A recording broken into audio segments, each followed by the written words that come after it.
Hello everyone, and welcome to the final episode of my survival series, What If I Was in Empire's SMP Season 1. So if you're new here, this is the first video you've watched from my channel. Hi, my name is Bloomberry, you can call me Bloom for short. Now don't worry, you're not missing out at all, it's only just 8 episodes anyway. And plus, all the important lore will all be revealed here. So you do not need to watch previous episodes to catch up to this one. So basically, this survival series is I downloaded the Empire's SMP world. I am at the Spruce biome, not far from Catherine Elizabeth's empire, which is right there. You can see right there. See, it's not too far. Now the entrance is actually right here. I'm just supposed to make a road here, but honestly, I ran out of time. Because I would have played this series normally, with possibly many episodes. But I ran out of time. I probably already started my college semester by the time this video is uploaded. You see, I came from a small plains village. I was just living humbly like any other villagers, until one day I had a vision. A vision of a girl that looks a lot like me, but this is not my memory. The villagers explained that the visions may be the memory of a past life, my past life. And so I set out into the world to find where my past life had probably lived. After weeks of traveling, I found myself arriving in the world of empires. Let's get started with the tour that I've promised you all, as well as the lore, which will be at the end of the video, so stay tuned till the end. So anyway, we start right here. There's a path that leads down here. We go through here. Wada! And the shaders I use is actually BSL. And it's also getting dark, but don't worry. I got a bed. So continuing on with the tour, we have the farmland. Over here, we have potatoes, we have wheat, we have carrots. And here is supposed to lead into a stable, which I had a horse earlier named Gemini, but I have no idea where she went. But anyway, we also have beetroot over here, pumpkins and melons over there. I have berries all around. Maybe I should have added a sugarcane as well, but well. Here we have the chickens as well as the cow pens. And here's inside the windmill. This is before I basically had to cut my losses and probably not interiorize some of the other builds, but this one I did. Technically, it's supposed to be the farmer's bed. I realized that I do not have a farmer. And storage area. Over at this road. There you go. More stuff. But first, a little detour. Over here, we got the greenhouse. Inside here, we got bees. Yeah, I got some various flowers that I got from my neighbor, Catherine's empire. Now, if we go down this road, this was supposed to be a graveyard. Actually, my first idea was a little flower garden from Catherine's rule.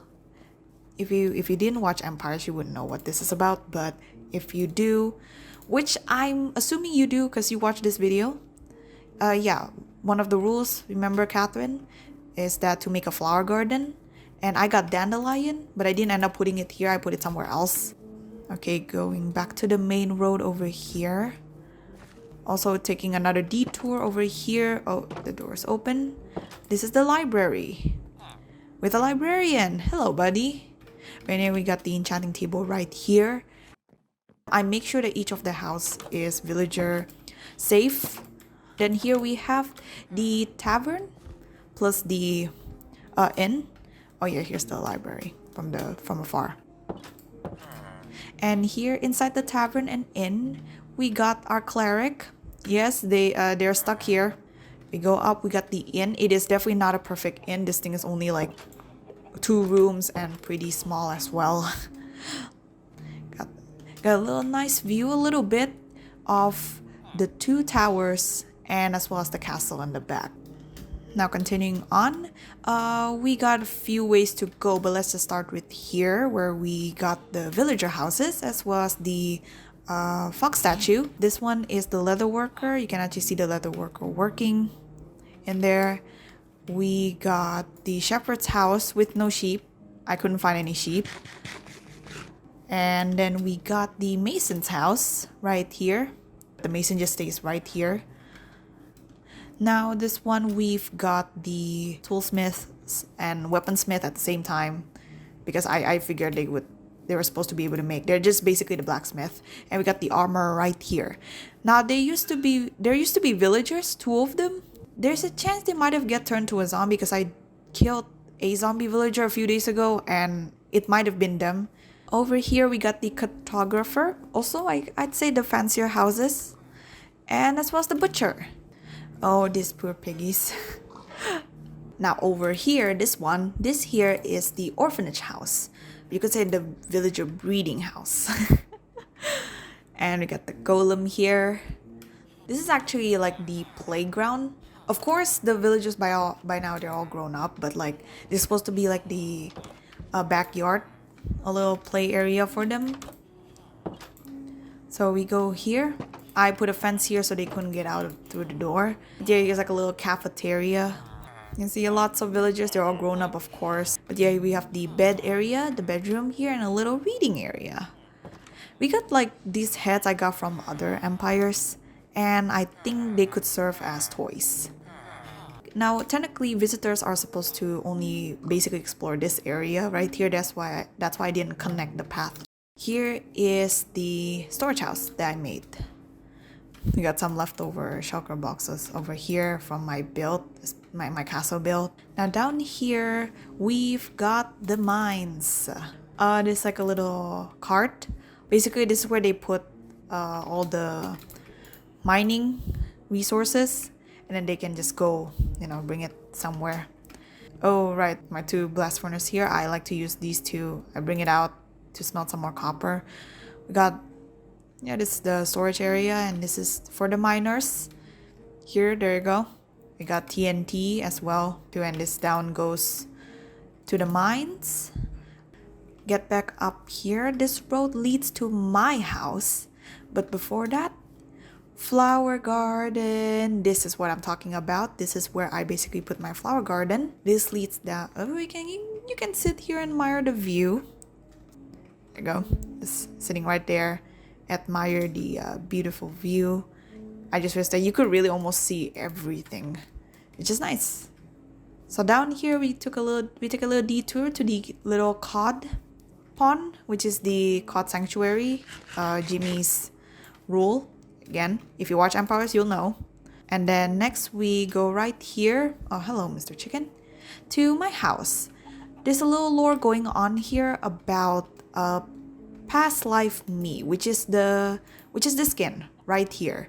I've been building that for the past few episodes with this skin for the past few episodes, but this skin right here that I'm in right now is bloom in like 1,000 years. So this is like bloom, past life bloom reincarnated. Why 1,000?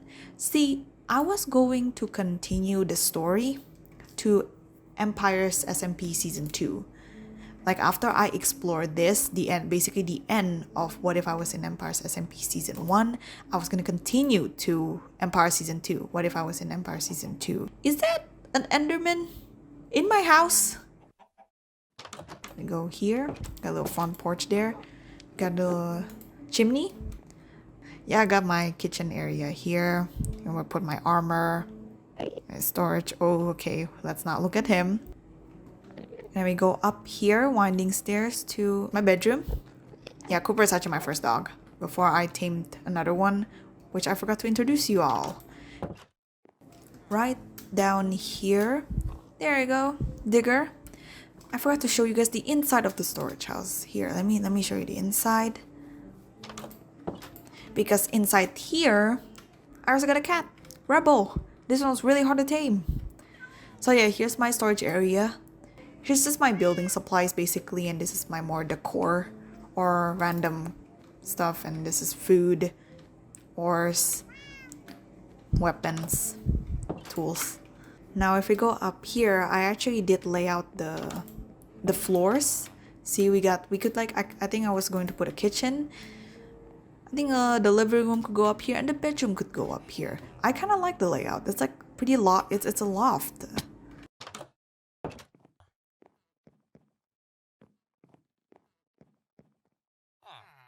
So we finished the villager houses, and then we got the market stall over here.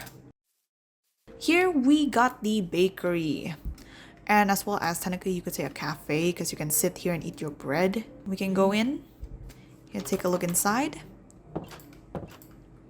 There you go. I don't think, yeah, I didn't decorate it. Just give them a bed. We do have another house. We're gonna fly up here. Right there. Okay, it turns out it wasn't that far. Maybe we could just walk. Anyway, we got the lumberjack's house. We got some, there you go, some their chopped up wood. This is supposed to be for their horse.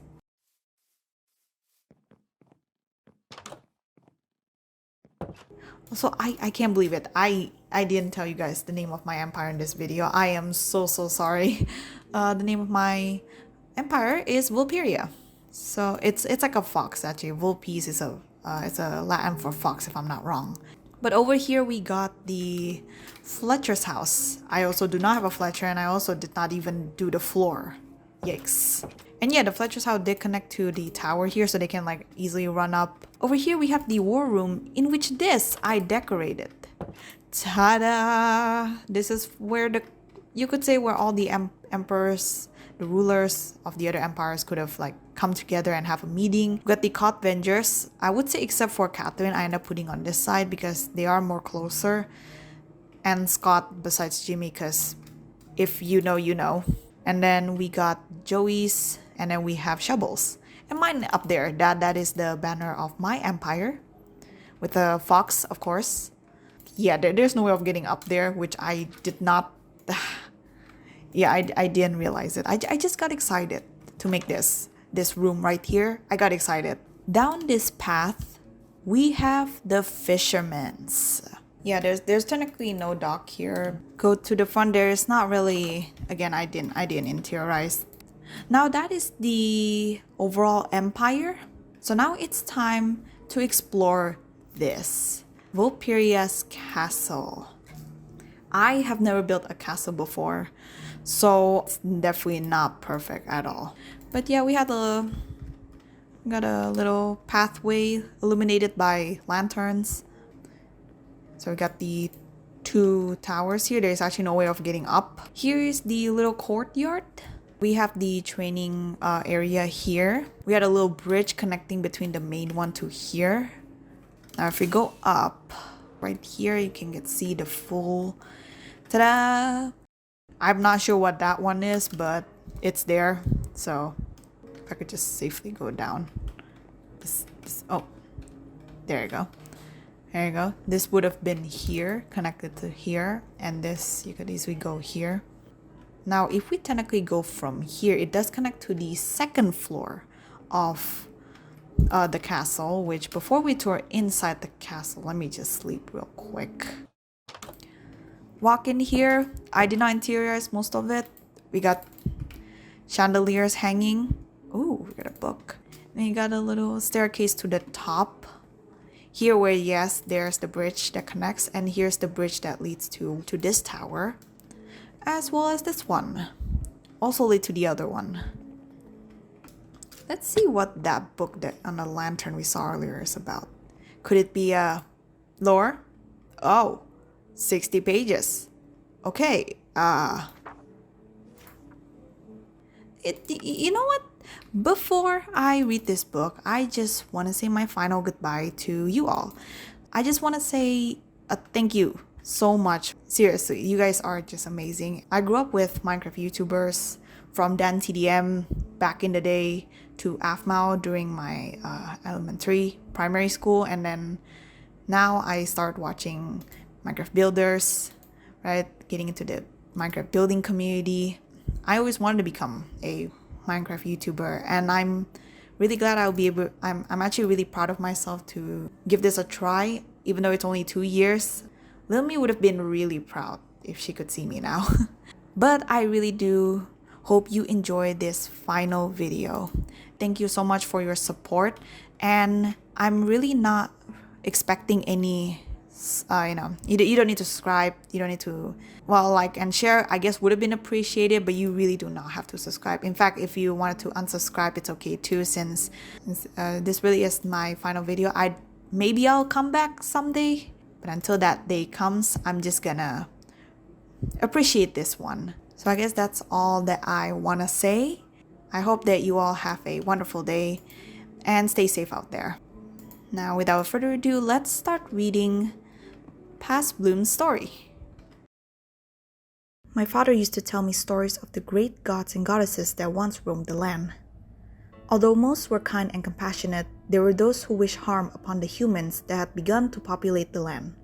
These prideful and selfish gods eventually brought an end to the divine age, as nearly all gods and goddesses fell into a very deep slumber, including my mother. Once upon a time, the goddess of woodland critters had fallen in love with a human, the lumberjack. The lumberjack was a gentle and respectable man. To get close without scaring him, the goddess shifted herself into a fox. The lumberjack grew fond of the fox, and the goddess eventually revealed herself. The two grew closer since then, even though the deities were forbidden to form a friendship, let alone romantic ties with humans. However, the goddess didn't care, and she and the lumberjack secretly eloped. Soon after, they were expecting, and a child was born, the daughter of a human and a goddess, a demigoddess, me. I was merely months old when my mother had to leave to go help the other deities battle with the corruption that began plaguing the land. That was the last time we both felt her presence. The corruption was gone, but so do nearly all the gods and goddesses. My father and I moved to the village outside of the woods and became woodcarvers. My father actually never revealed to me that I was a demigoddess, and I had to find that out the hard way. 25 years passed, and another corruption threatened the land, making its way to the village. The corruption turned the villagers against each other, including my father. He told me what I needed to know before he turned to the dark side. I ran far, far away. My divine blood prevented me from getting easily corrupted. I didn't know where I was running to, just from. I fled for days before I stumbled into a village near a hill. They immediately took me in and took care of me. I tried to convince them to flee from their village before the corruption can reach them, but they refused. The village was their home, and they were going to defend it. I knew I couldn't get them to leave, but the least I could do is to help them in defending the village. I've got nothing to lose. So I trained my divine powers, learned about what my mother was capable of from the books of gods and legends. I helped with their food supplies by growing the crops faster and keeping rodents from consuming it. I helped construct a wall and even casted a shield around the village. I proceeded to pass out for the next 4 hours though. It only took 10 days for the corruption to appear at the edge of the woods.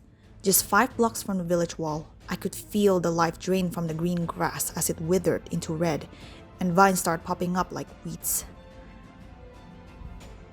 The vines were quick to tear open the shield I made. The villagers and I prepared for battle. I gripped my sword tight as the vines launched into the wall. But then, the vines just disappeared.